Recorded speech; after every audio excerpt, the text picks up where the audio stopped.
Okay. Greetings, everyone. I'm Patty Maloney. I'm the Vice President of Programs, and tonight I'm standing in for Nancy Barnhart, our President, who's traveling with her family out in Utah and hopefully seeing lots of great birds out there. Um, I guess I'll tell you a little bit about Megan. Megan Thomas is a watchable wildlife biologist with the Virginia Department of Wildlife Resources, who is responsible for educating and engaging the public with the Commonwealth's vast diversity of wildlife throughout the state. She holds 2 BS degrees from Towson University. One is animal behavior and one in organismal biology, as well as an MS degree from Eastern Illinois University. Prior to her years working for the Virginia Department of Wildlife Resources, she worked as a wildlife biologist in North Carolina. Join me in welcoming Megan this evening. Megan, it's all yours. Thank you for joining us. Yes, well, thank you, everyone. And thank you especially for coming. As Patty mentioned, my name's Megan Thomas. I'm a watchable wildlife biologist with the Department of Wildlife Resources. And I'm also a chapter advisor for the Historic Rivers chapter of Master Naturalists here in Williamsburg. So some of you may know me from my role there with our chapter. And I have to tell you all, I'm so happy that Patty came to me and asked me to present to you all on this particular topic, because without a doubt, one of my absolute favorite parts of my job is coordinating DWR's live streaming camera program. So that includes the elk cam, the shad cam. There's a couple of cameras under development that I'm hoping to get out later this year. And then, of course, our Richmond Falcon cam, which is by far the most popular one. And that's what I'm going to be talking to you all about today.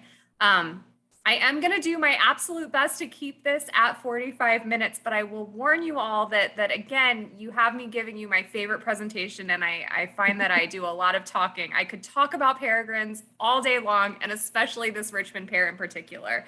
But that being said, like I'm going to try to keep it to 45 minutes for us.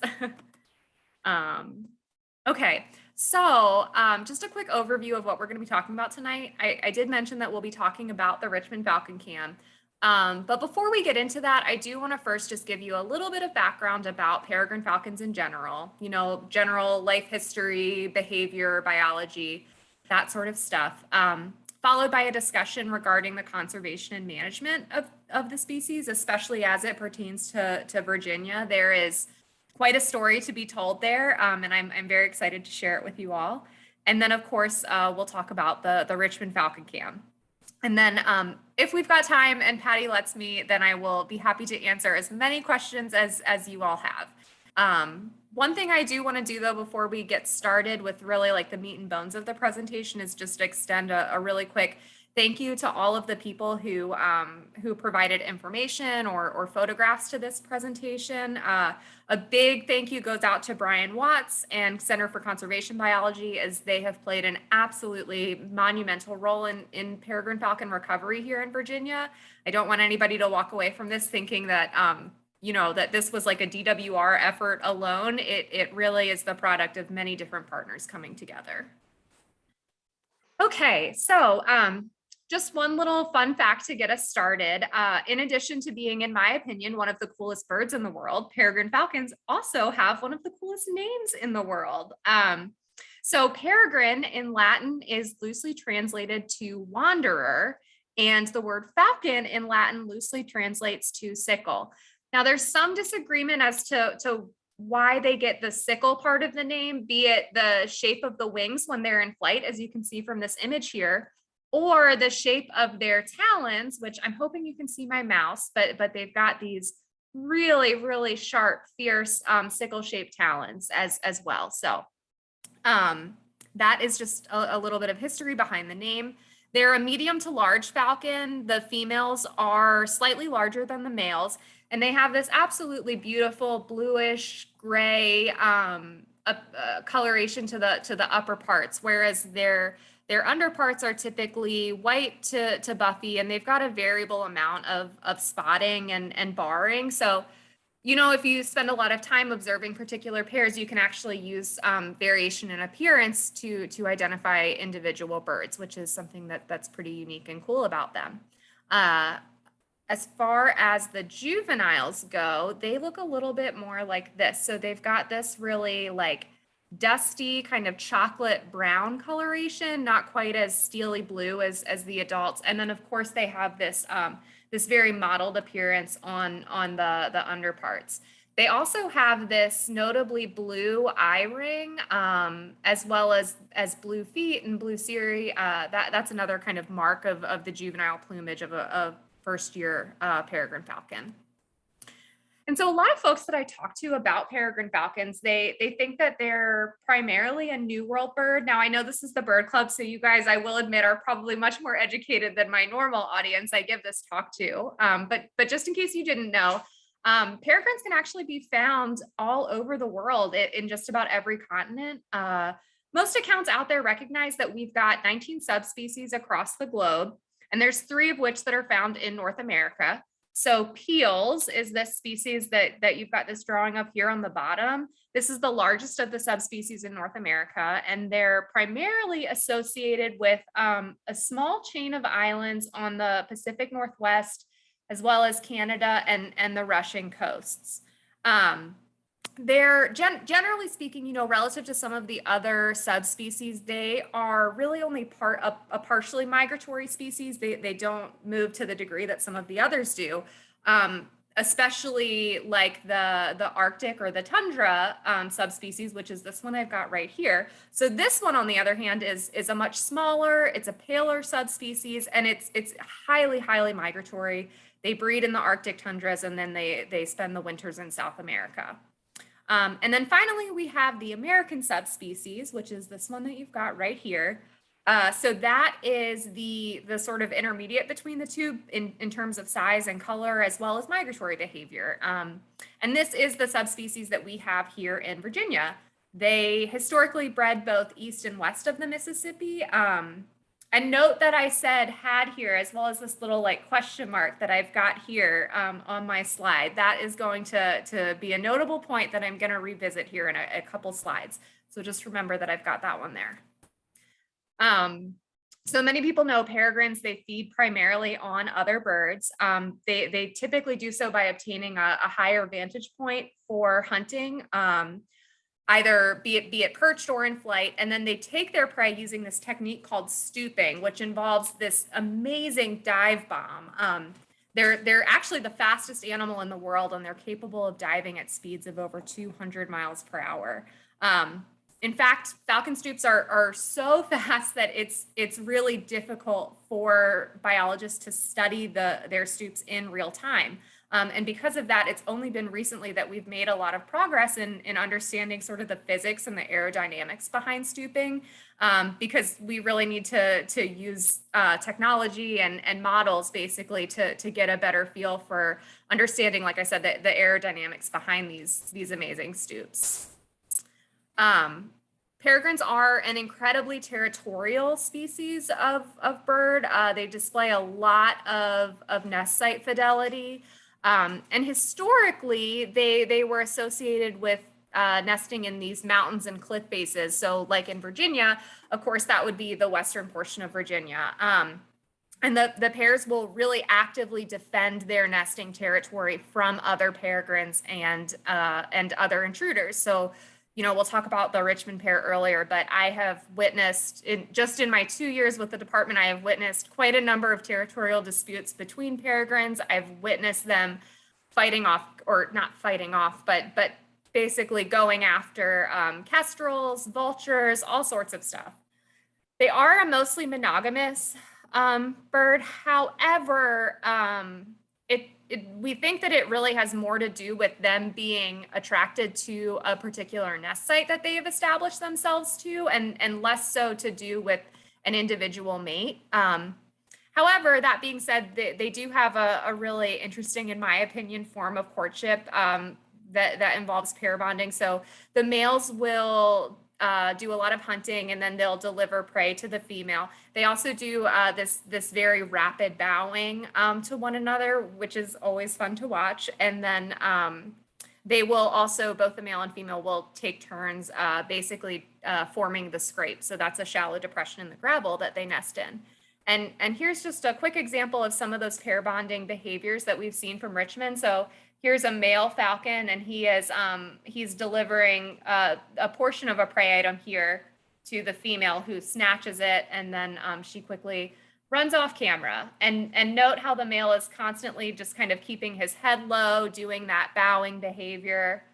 He'll constantly try to encourage her to get into the nest box with him, like you can see.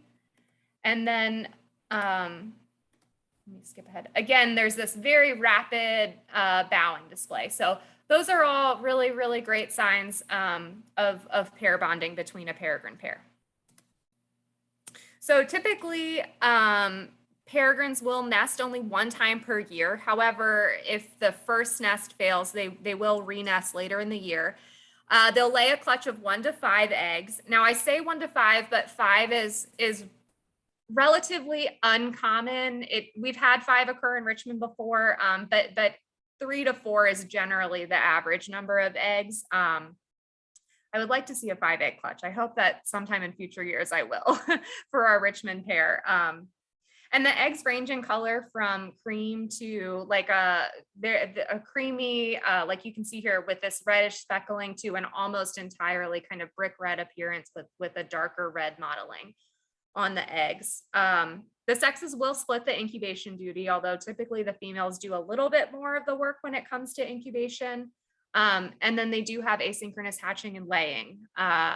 And in Virginia, typically our peregrine eggs are laid around March to April, and it's about 38 days or so until they're going to hatch. Oh, I have a duplicate slide here. I'm sorry about that, guys. Oh no, here you go. Okay, so this is a chick just shortly after, right after it hatched. So you can see they've got all of this bare pink skin exposed, relative to just 3 hours later, which is this photo that I have here at the bottom, where you can see that they've had all of the down dry. So just 3 hours, and it's quite a different appearance for the chicks.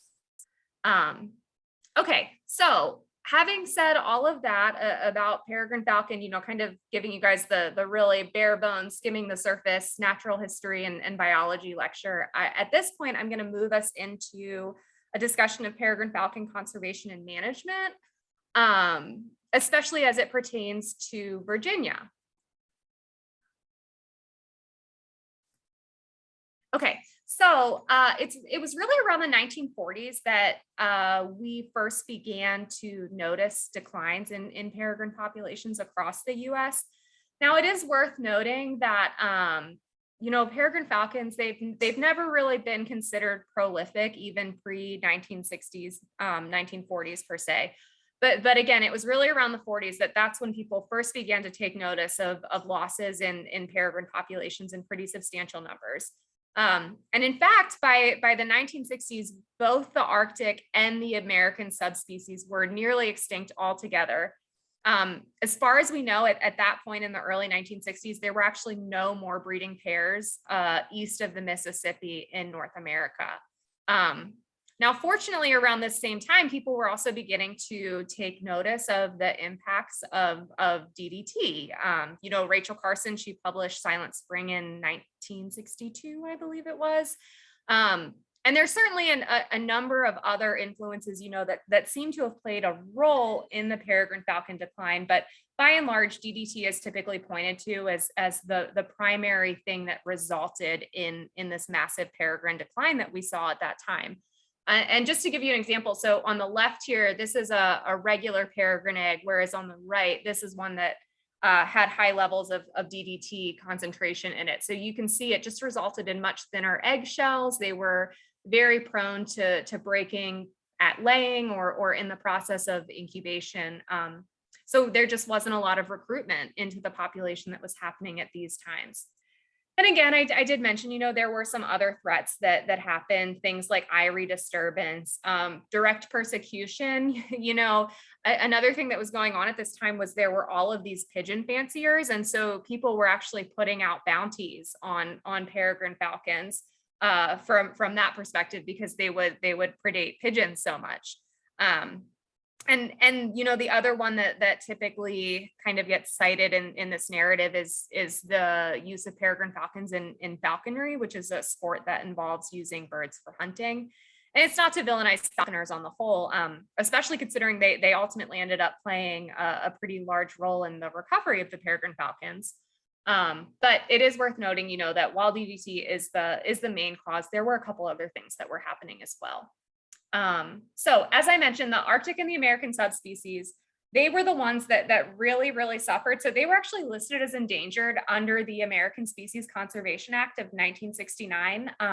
For those of you that don't know, this is actually the law that predated the Endangered Species Act. So that was established in 1973. So they were federally listed technically before the Endangered Species Act. And you'll notice in my text here, so the Peel's subspecies was actually not listed. This is thought to be because if you remember, I mentioned they were, or they are really only partially migratory. They just don't move to the extent that the other birds do. And DDT was not as much of a factor, or is not as much as a factor where they currently range. So that's why Peel's was never listed, but the American and the Arctic subspecies were. Now, fortunately, most uses of DDT were banned in 1972 by the EPA, but it is really something that we're still dealing with even today. There are residues of byproducts of DDT, primarily DDE, that are still found in very large numbers across the country. And while DDT is no longer used or produced in the US, it is produced in quite a few other countries across the world. So it's still out there and should still be on our radar. So after the listing, the U.S. Fish and Wildlife Service, they established what's referred to as the Eastern Peregrine Falcon Recovery Team. And this was really one of the central components to the species recovery. So the Eastern Peregrine Falcon Recovery Team, their main mission was to restore self-sustaining populations, especially east of the Mississippi. And it was composed primarily of a mixture of both federal, state, and then independent biologists as well. And really kind of like the linchpin in this whole story is a man by the name of Thomas, or Tom Cade. And he worked with Cornell to establish a captive breeding facility in 1970. So at the time, you know, falconers had tried for several years to breed peregrine falcons in captivity with very limited success. So it really wasn't until this captive breeding program got established at Cornell, which was ultimately really steered and molded and shaped by this amazing guy, Tom Cade, that we didn't get thousands of chicks produced in captivity basically until that happened. So he's really credited as being one of the main saviors of the peregrine falcon. And if you remember when I had my slide about the subspecies, and I mentioned to you all that the subspecies, I had that little question mark. So a big reason for that is because the breeding stock for this captive program that was established in the 1970s was comprised of quite a few different subspecies. I can't off the top of my head remember which ones they were, but I know it was both indigenous and non-indigenous subspecies. So today's peregrine falcons, which generally most of them will have ties back to this captive breeding facility, are made up of a mixture of many different subspecies. So anyways, that's a little bit about what Tom Cade did and his contribution. You can see him here with these great images at Cornell. So based on his captive breeding program, the first experimental releases of captive peregrines actually, they occurred in 1974. So just 2 years after the banning of DDT, through a process which is called hacking. So hacking is basically, it involves taking juvenile birds before they can really fully fly. So around 28 to 30 days old, and relocating them. They are kept in a large enclosure, and they're fed daily, albeit with minimal interactions from humans. And then about 10 to 15 days later or so, when they're really more able to fly and their muscles and skills are a little bit more developed, they're released. And typically these birds will stay around the hack sites for a short period of time, typically no more than just a couple of weeks. And they will continue to have meals put out for them, but it does kind of, it's a soft release, right? So it allows them to really develop those flight muscles a little bit. But it's also really commonly used to reestablish falcons in some of the historic range sites. So here's another photo of falcons in the mountains of Virginia just after they were released from a hack box. So you can see we've got 2 juveniles here. There's actually prey items that are left out for these birds right here. This is what it looks like. This is a female that was hacked in the mountains in 2020. So that's her inside of that hack box. One thing that I really love about these hack boxes is that they're actually like reminiscent of structures that were used in medieval times by falconers. So medieval falconers used to use what they called hack towers to help train their inexperienced falcons to hunt.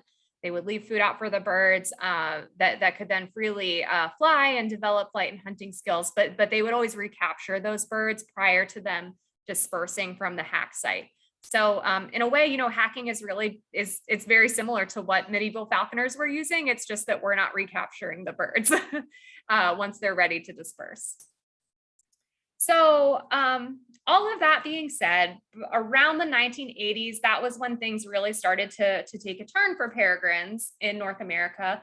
That was when we had our very first wild produced chicks in Eastern North America since the 1950s.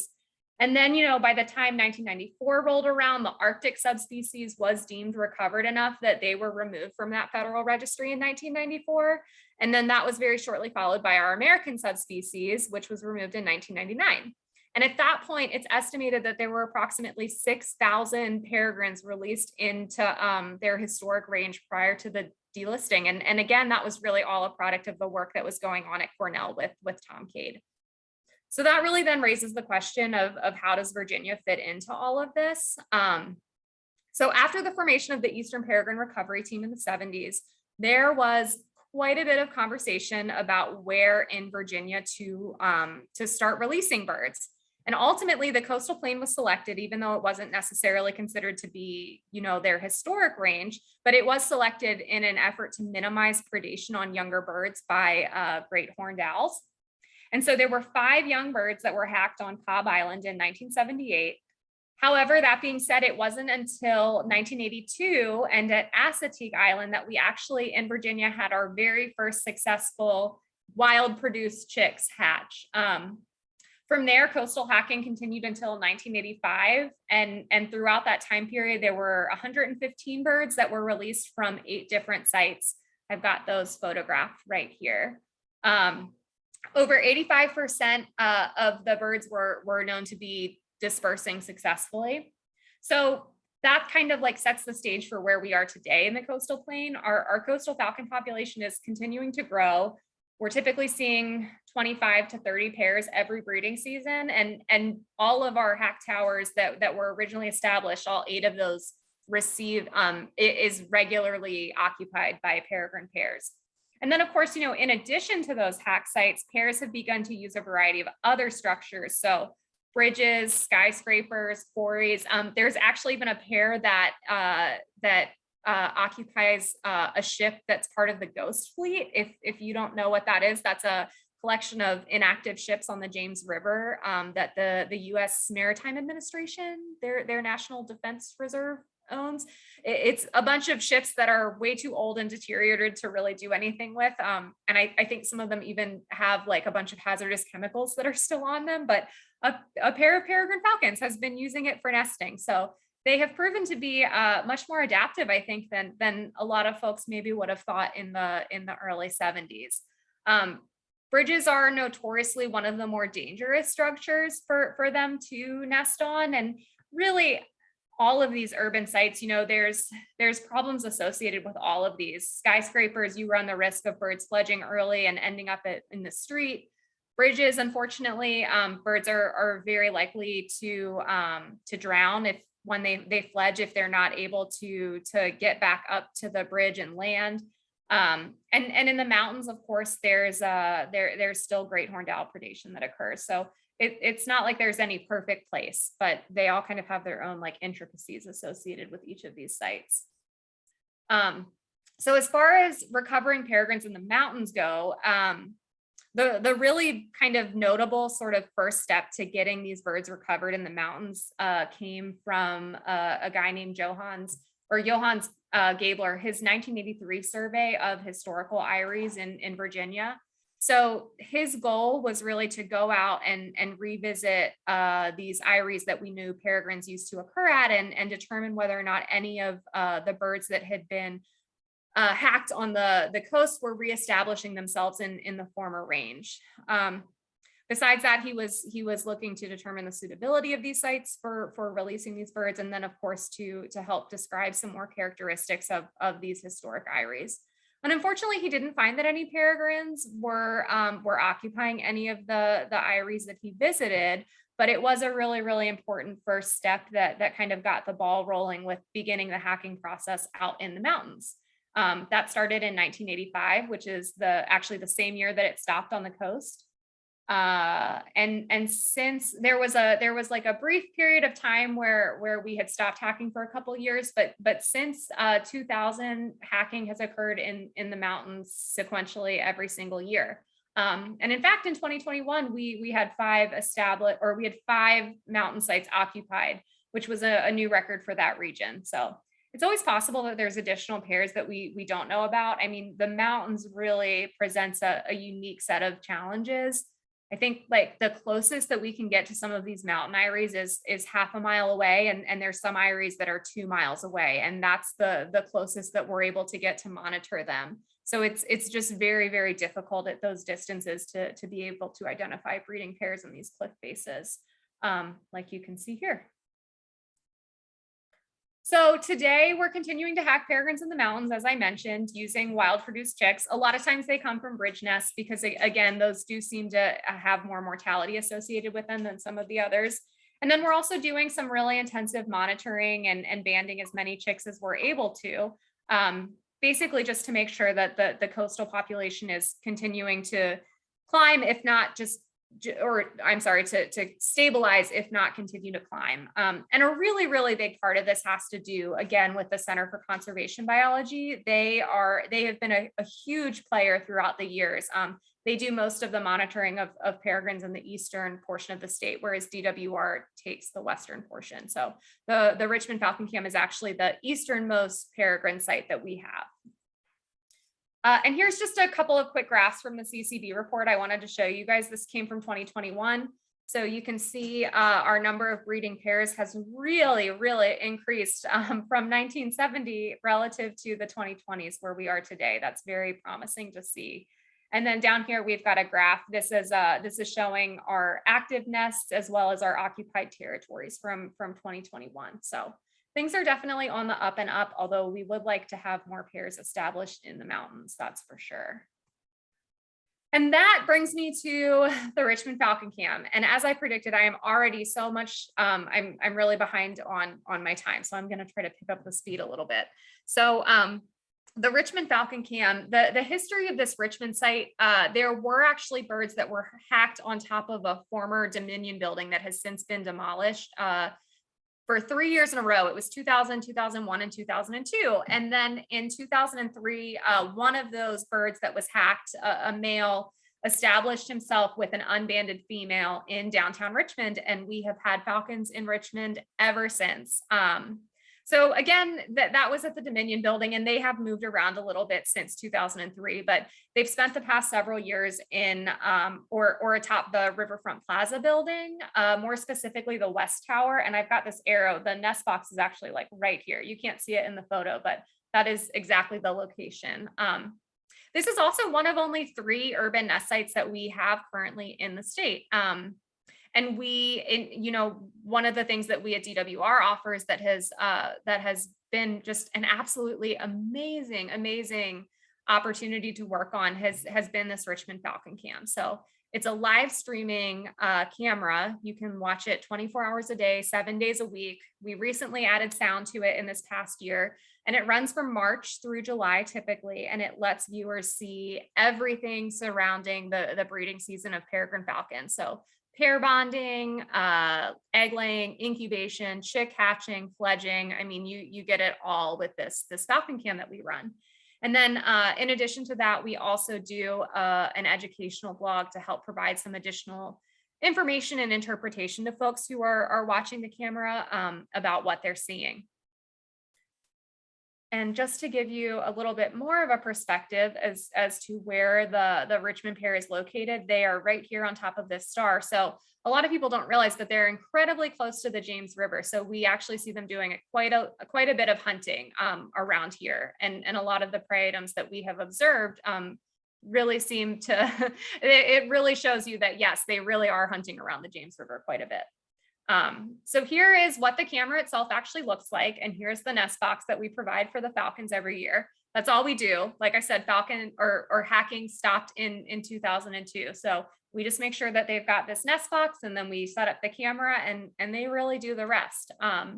So this is myself and my co-lead for the Falcon Cam, Sergio Harding. He's our non-game conservation our non-game bird conservation biologist. And so we're the ones who lead the Falcon Cam every year. You can actually see the two adults right here over top of us.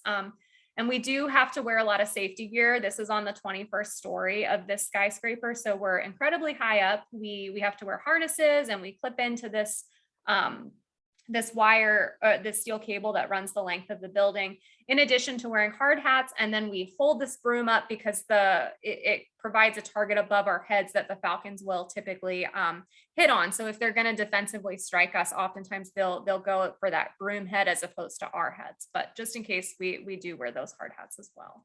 And just to give you like a quick little look at what it's like up there, this is what it looks like.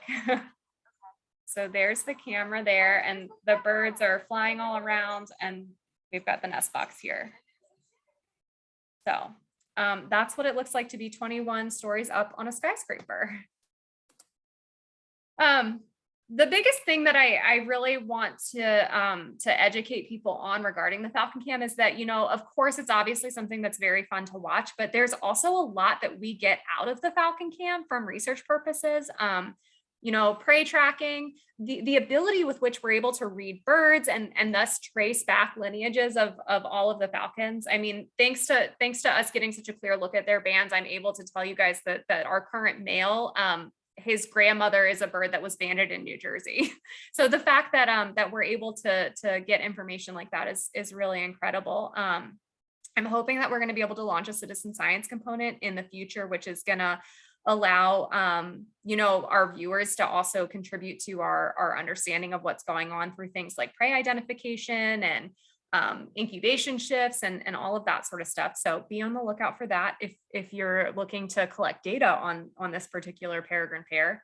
And then we're also working on getting it more formally used as an educational tool, both within college campuses as well as you know, like the K through 12 school system.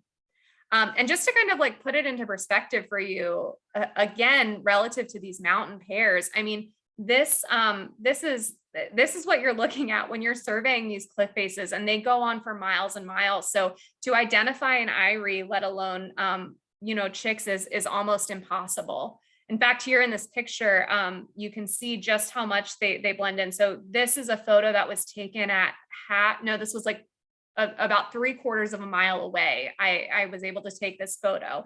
And this was as zoomed in as my camera got. So we've got an adult here and we've got chicks.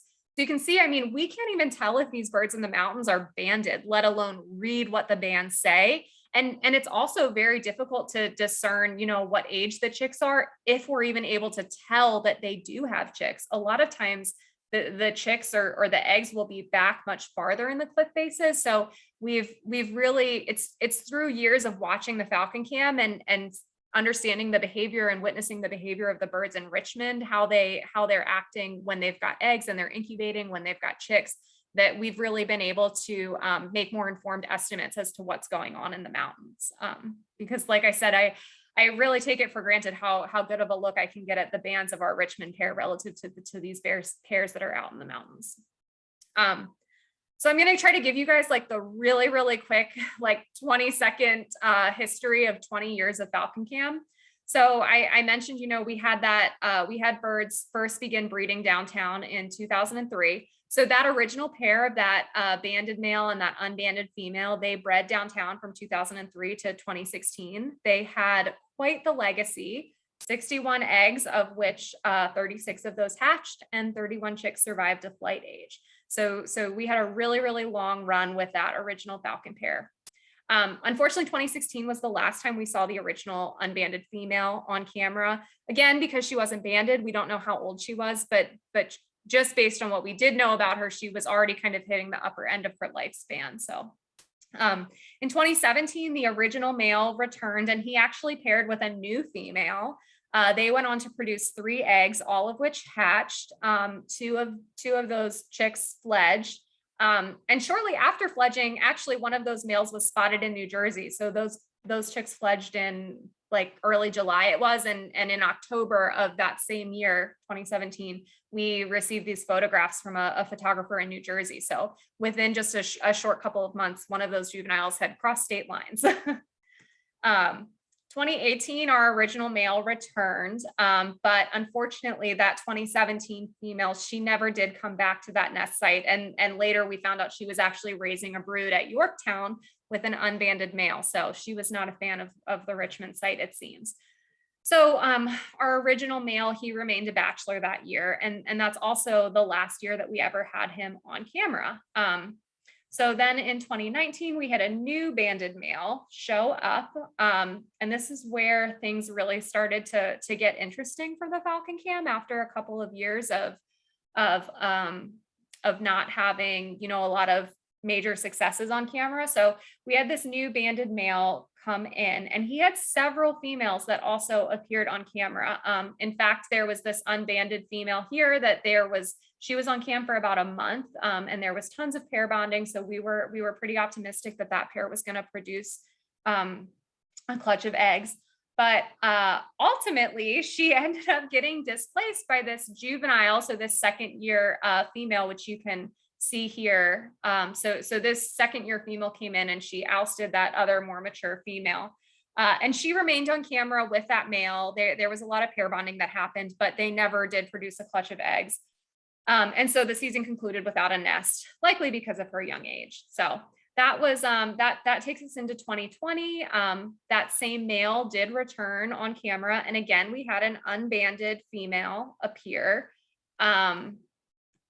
It was again looking like that male was going to go on and pair with this unbanded female, and then Sergio happened to be watching the camera one Saturday morning, and he noticed that the falcons were acting very, very agitated. And actually we were able to catch some of these territorial disputes that were occurring between the two female falcons on camera, one of which was the unbanded female. And then there was a new intruder female. So you can see those territorial disputes that were going on. So this went on for almost all day Saturday that morning. And then by the end of the day, it seemed that that new banded female had come and replaced the unbanded female.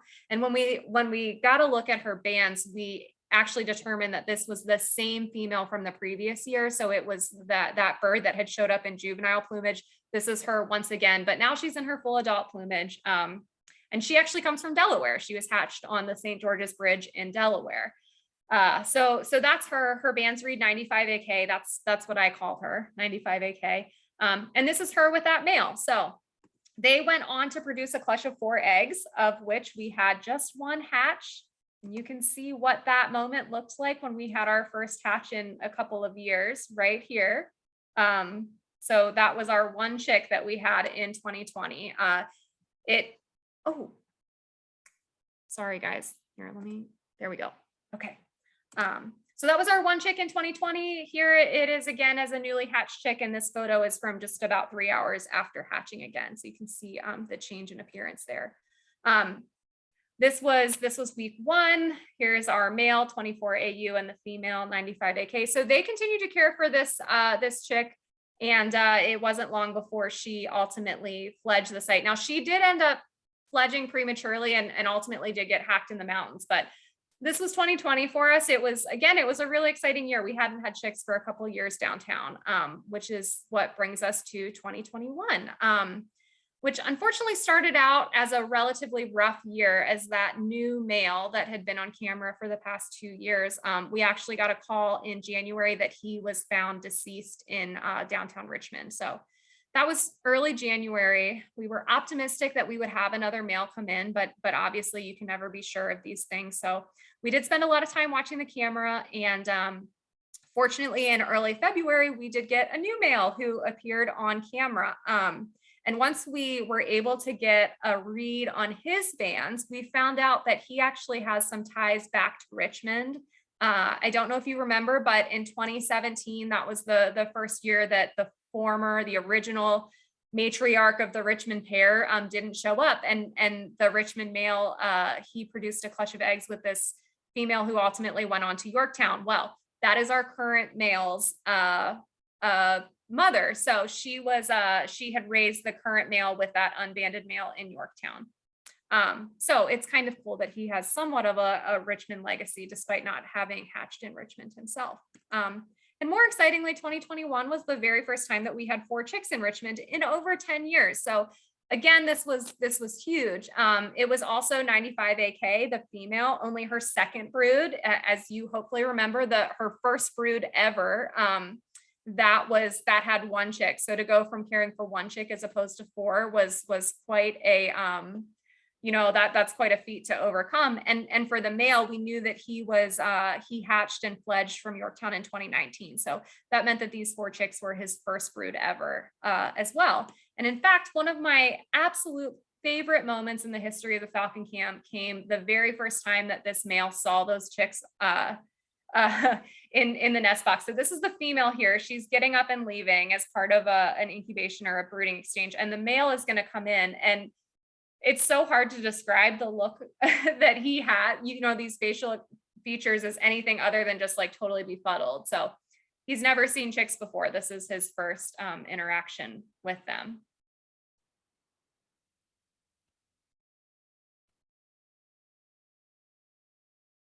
And it was fun to watch him for the first couple of days kind of get the hang of it, but he has definitely proven himself to be quite the capable parent.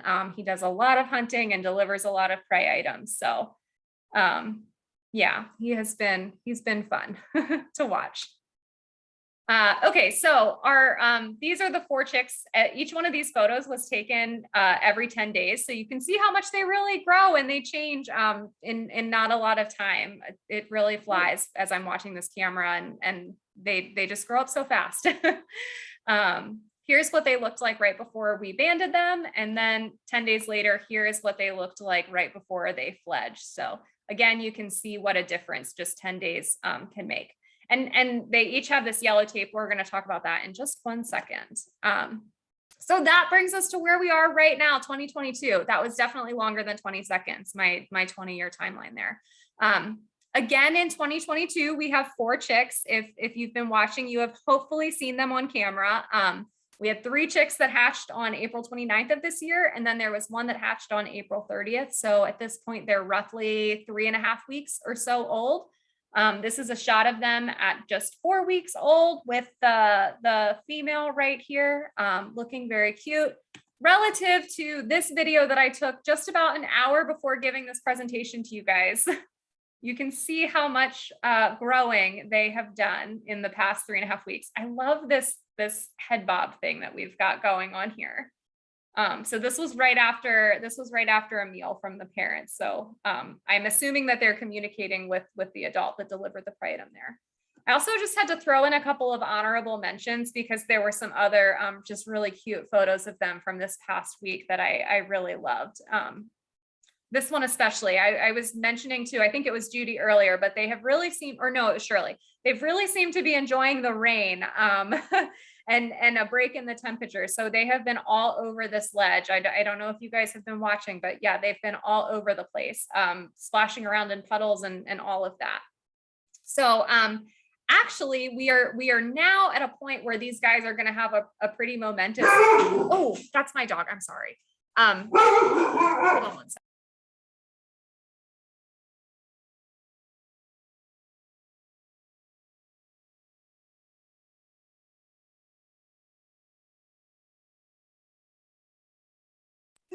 You guys, I'm so sorry. We have deer in my yard right now and my dog cannot handle that apparently.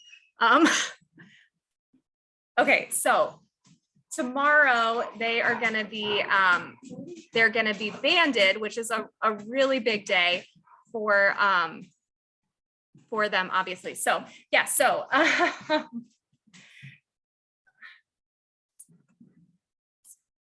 okay, so on banding day, what's going to happen tomorrow is we're going to sex the chicks, which is what is happening in this photo. So we actually use this really specialized tool right here. The sex of the falcon chicks, it happens, or we can identify the sex based on the size of the leg band that they take. So if you remember, I mentioned earlier, the females are larger than the males. So they take what we call a 7A band, whereas the males take a smaller size 6 band. So that's what we're doing right here is we're using this tool to identify the size of the band that that particular chick will take.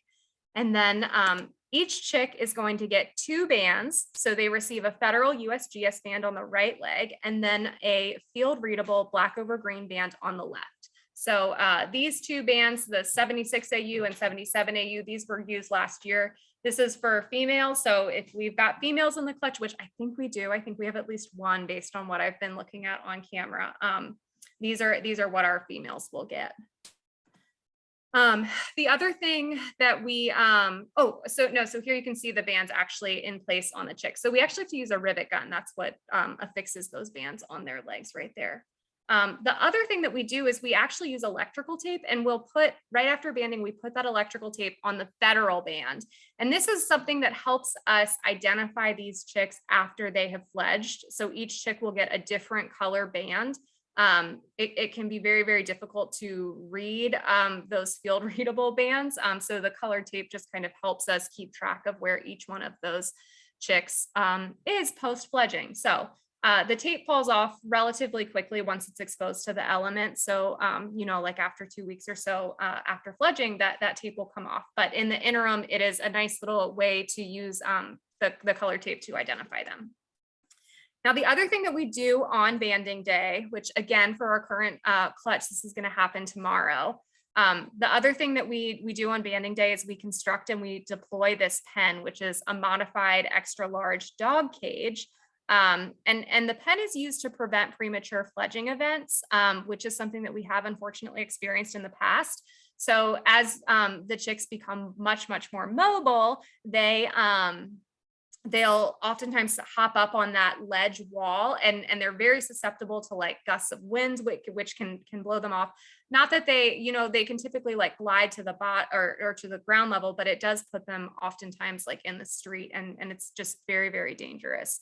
So the pen is a helpful way to keep them contained until they're about 44 days old or so. And at that point, we will release them from the pen, and we know that when they fledge, they're doing so having developed a little bit more than they may have otherwise in some of these premature fledging events that we've witnessed. So the pen is about 54 inches long and about 35 inches wide by 45 inches high. So it's pretty big, and you can see it here. We've cut this section of it out so that they still have access to the nest box.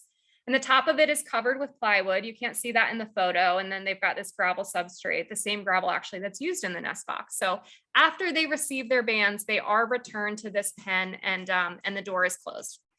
From there, the adults will actually feed them through the pen.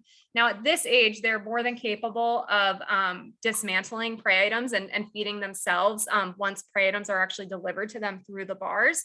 And the pen was used regularly for that former pair from 2003 to 2016 without issue.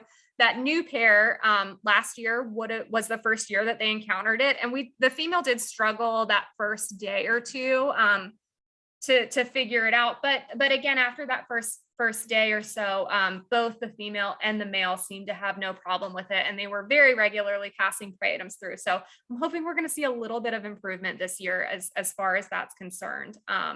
But only time will tell. Well, we shall see. But everybody can rest assured, we are watching very, very closely, and we're keeping track of the amount that the chicks are fed and all of that. So that is what you can expect for when the cam gets turned back on tomorrow. And really just to reiterate the importance of why we do this, there's only been 2 years that we haven't used the pen for the chicks, and both of those years resulted in premature fledging events.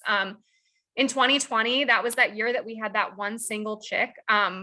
And it was also a COVID year. It was the beginning of COVID. So we didn't really want to like be working together in close proximity and putting that pen up. So we decided to forgo it. And that chick, of course, ended up fledging off the building very, very prematurely. So it was actually a Saturday, and I was in the process of buying a new car that Saturday. And I had to leave the car dealership because I got a call from the building that animal control had found this falcon or saw it and they couldn't find it. And so I'm rushing down to Richmond on Saturday, running all over the building, trying to locate the chick, hoping I'm not finding it like dead in one of the surrounding streets. And then I ultimately observed it here on this kind of like garden landing that's attached to the building.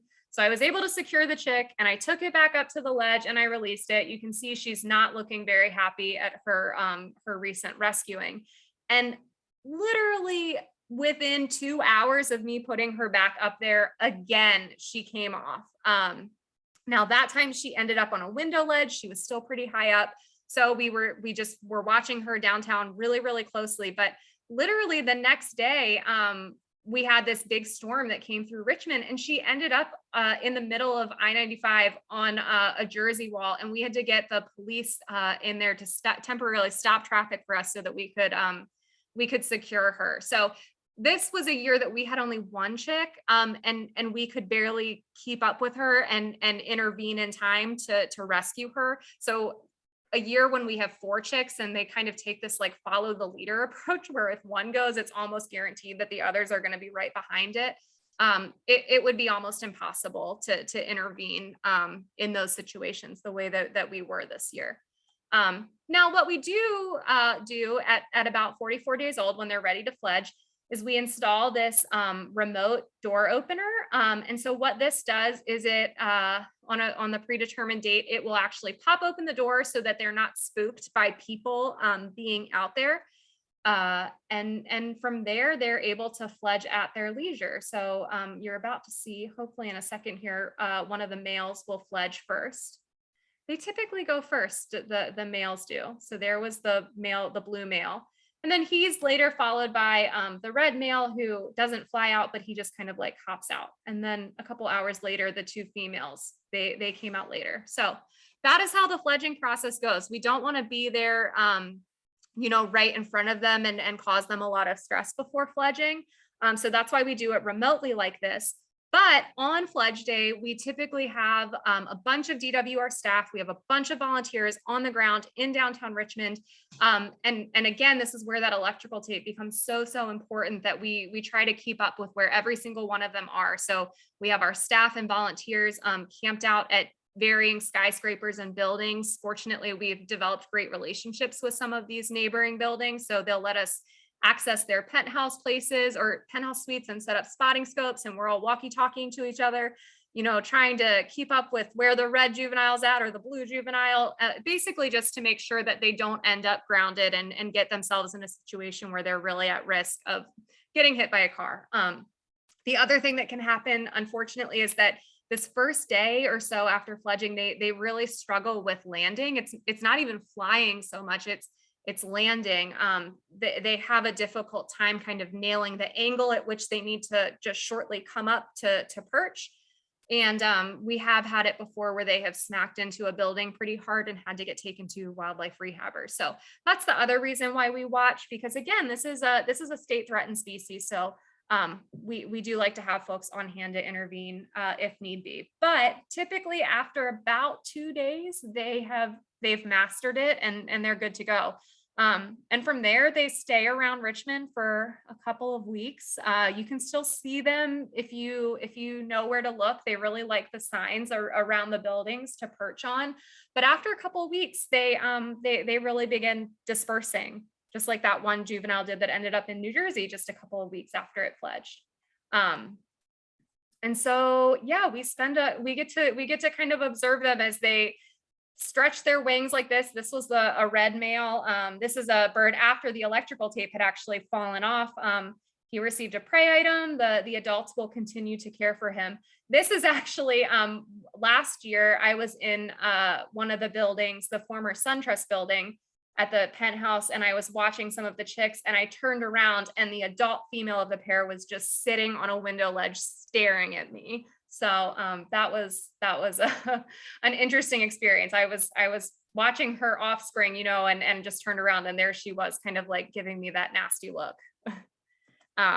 And with that, I am going to thank you all for listening and for letting me go over.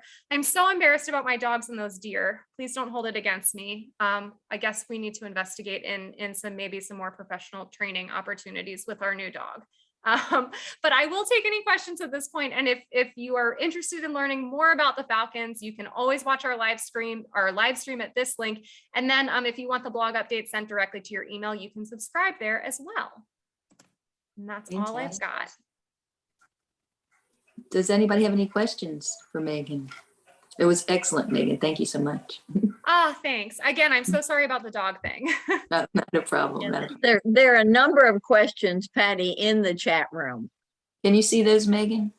Let's see. Connie writes, are rock climbers an option to check the mountain cliff nest? That is a great question. That's something that North Carolina has started doing, and we are in the process. We were hoping we were going to be able to get our stuff together and do it this year, but it hasn't happened yet. But I'm hoping next year. We have a number of climbers in the mountains that are interested in this, and we're working with them to get them set up with game cameras. So not only will they be able to monitor these sites, but they're also going to deploy game cameras for us. So in the event that some of these mountain pairs are banded, we can actually get some more information, more so than we've ever done before. So it's in the works. Deborah Humphreys, are you considering drones to find the mountain nest, or are they too invasive? At the moment, as far as I know, there is no considerations of using drones. What I can just tell you from my personal experiences last year, we have had some issues with drones in Richmond, especially.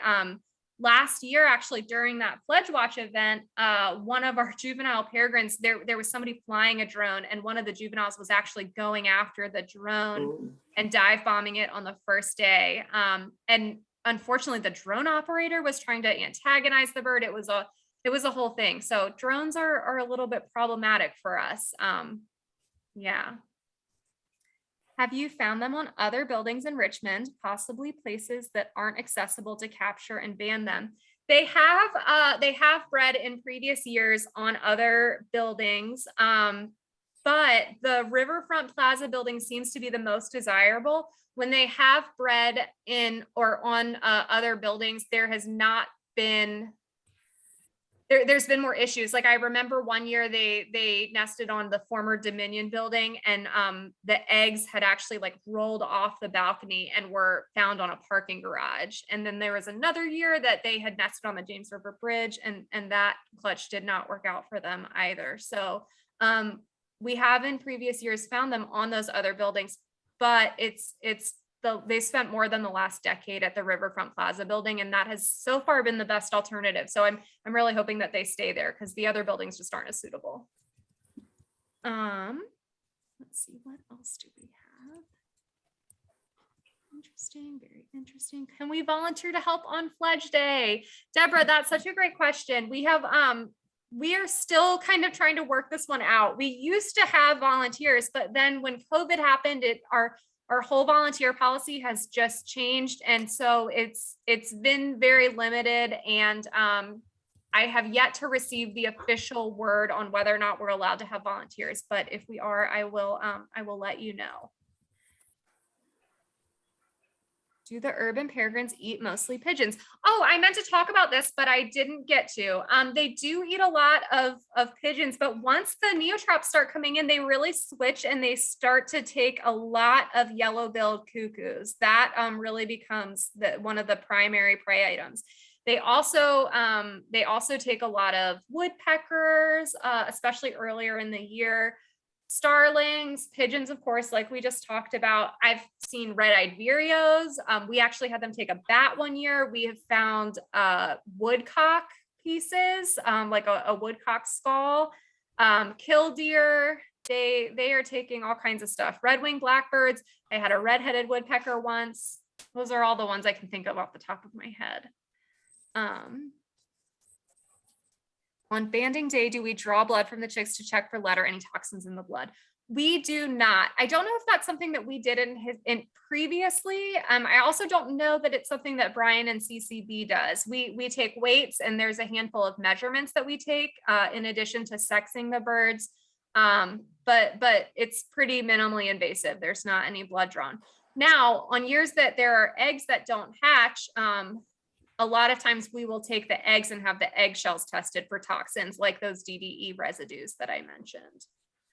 Do you clean up the nest site each year? It looks like it could get unhealthy. It does. It gets very dirty very fast. We do a decent amount of cleaning, but we let nature take its course for a good bit of it. So like after the birds fledge, we won't access that ledge for a couple of months after they've fledged, because the adults are still around and they're still very, very territorial, and we just want to minimize distraction. So typically in the winter time, we'll go out and we'll do a little bit of a cleanup. We take the pen in, we clean the gravel, all of that, obviously. But at that point, enough rain has washed most stuff away. So yeah, I think that's all the questions.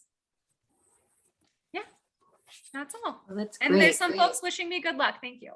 Oh, do one more. the adults remove fecal sacs? Judy, I'm sorry, I actually don't understand that question. Well, when we study the bluebirds and the other songbirds, they'll remove those little fecal sacs or poo and take Yes. it from the nest so that they're not bothered by predators. No, so the adults do not. If you have been watching the Falcon Cam, there is a lot of defecating happening on the ledge, and no one is doing any removing of it. But yes, that is a good question, and it may have to do with the fact that they just don't have that many natural predators. I mean, great horned owls, obviously, but for the most part, they kind of rule the roost. So, yeah. Thank you. Mm-hmm. Any other questions for Megan? All right, well, Megan, thank you so much. It was just an amazing presentation, and we're just looking forward to seeing what happens next with the new babes that just hatched. And Yes. thank you so much. We will, for those who are wondering, we will post an update after banding. It's going to be a long day for me tomorrow. I'm going to hope that I get it up tomorrow afternoon, but we'll see. It might be Friday morning. But we'll have all that up there, so you'll know how many females and males we have. I would like to go on record and say that I think we're going to have 1 female and 3 males, but we'll see if I'm right about that. Great. Well, we're looking forward to it. Thank you so much. So for those of you that just joined just to see Megan's presentation, we are finished with that, and we're going to go into our short business meeting. Thank you, Megan. Thanks.